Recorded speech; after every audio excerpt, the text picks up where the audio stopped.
Nuclear power देश है जिसके पास 290 से ज्यादा न्यूक्लियर वारहेड्स मौजूद हैं। फ्रेंच आर्म्ड फोर्सेस के पास करीबन 3 लाख एक्टिव मिलिट्री सोल्जर्स व 1.5 लाख से ज्यादा reserve and para military forces भी हैं।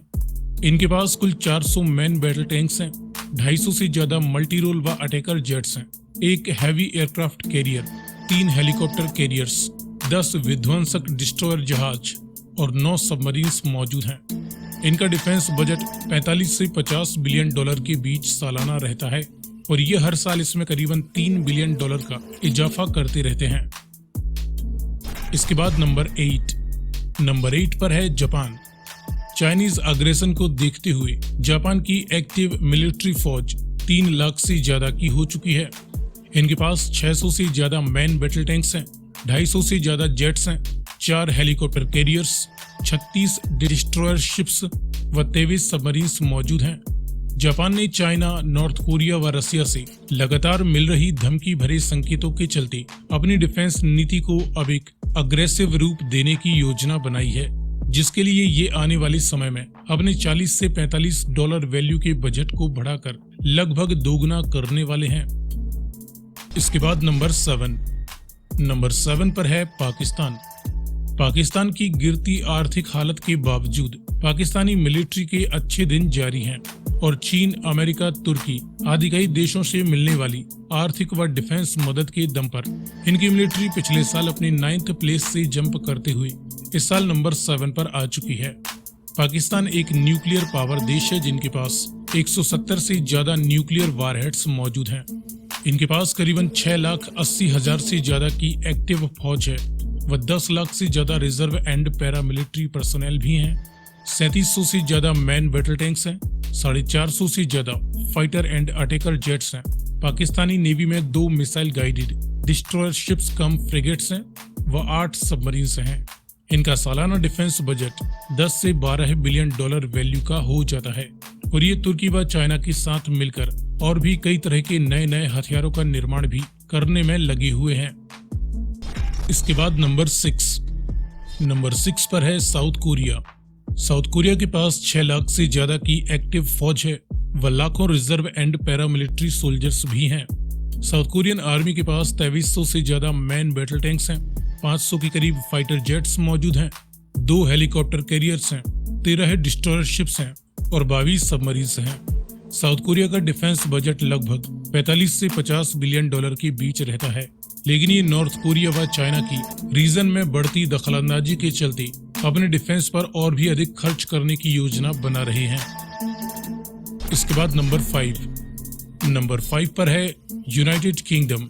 पाकिस्तान की तरह ही यूके की भी आर्थिक हालत भले ही गड़बड़ चल रही हो, लेकिन इन्होंने न सिर्फ अपने डिफेंस पर 75 बिलियन यूएस डॉलर वैल्यू के आसपास का खर्चा किया, बल्कि यूक्रेन को भी भारी भरकम डिफेंस मदद पहुंचाई है।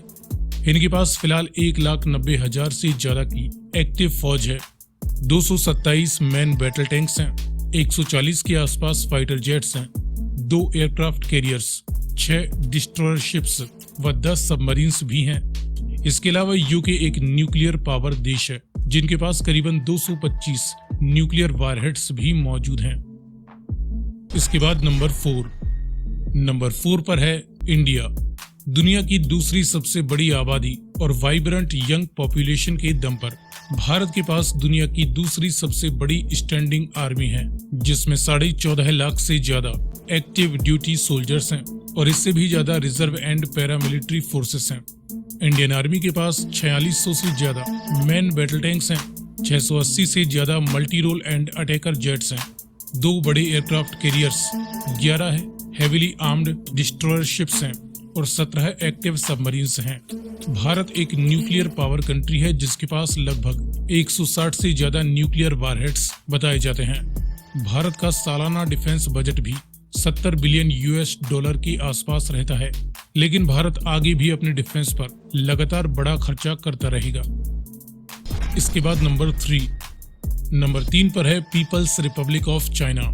चीन के पास दुनिया की सबसे बड़ी स्टैंडिंग आर्मी है, जिसमें 20 लाख से ज्यादा एक्टिव ड्यूटी पर्सनल हैं और इससे भी ज्यादा para military and reserve forces हैं। 5,000 से ज्यादा मैन बैटल टैंक्स हैं, 2200 से ज्यादा multi role and attacking jets हैं, 3 बड़े एयरक्राफ्ट कैरियर्स व 3 हेलीकॉप्टर कैरियर्स के अलावा 50 हेविली आर्म्ड डिस्ट्रॉयर शिप्स हैं और 75 एक्टिव सबमरीन्स के साथ दुनिया की दूसरी सबसे बड़ी नेवल फौज चाइना के पास है। इनके पास करीबन 400 न्यूक्लियर वारहेड्स भी मौजूद हैं, जिनकी संख्या आगे ये और भी ज्यादा बढ़ाने वाले हैं।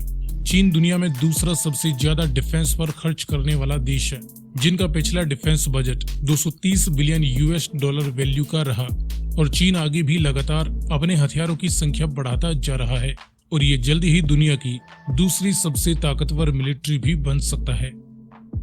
इसके बाद नंबर 2 पर है रशिया। रशिया यूक्रेन के साथ युद्ध में अपने हजारों सोल्जर्स व हथियार बर्बाद कर चुका है, लेकिन इनके पास सोवियत समय का काफी असला मौजूद था और इनकी एक ह्यूज घरेलू डिफेंस इंडस्ट्री व 6000 से ज्यादा दुनिया की सबसे ज्यादा न्यूक्लियर वारहेड्स की संख्या के दम पर यह अभी तक दुनिया की दूसरी सबसे ताकतवर मिलिट्री रखने वाला देश बना हुआ है। इनके पास करीबन 8,30,000 से ज्यादा एक्टिव ड्यूटी सोल्जर्स हैं, इसमें से कई अभी यूक्रेन के साथ युद्ध में उलझे हुए हैं। युद्ध की वजह से इन्होंने अपने सभी पुराने स्टोरेज के टैंकों को भी एक्टिव कर रखा है, जिसमें कुल मिलाकर 12,500 से ज्यादा नए व पुराने टैंक्स मौजूद हैं। इनमें से 1000 से ज्यादा टैंक्स यूक्रेन में तबाह भी हो चुके हैं। इनकी मिलिट्री के एग्जैक्ट आंकड़े युद्ध के बाद ही पता चलेंगे। फिलहाल इनके पास 1500 से ज्यादा multi role and attacker jets बताए जाते हैं। रशियन नेवी में एक बड़ा एयरक्राफ्ट कैरियर, 15 डिस्ट्रॉयर शिप्स व 70 के करीब सबमरीन्स हैं। एक सोर्स के अनुसार रशिया ने अब तक 100 बिलियन यूएस डॉलर वैल्यू का खर्चा यूक्रेन के साथ युद्ध में कर दिया है।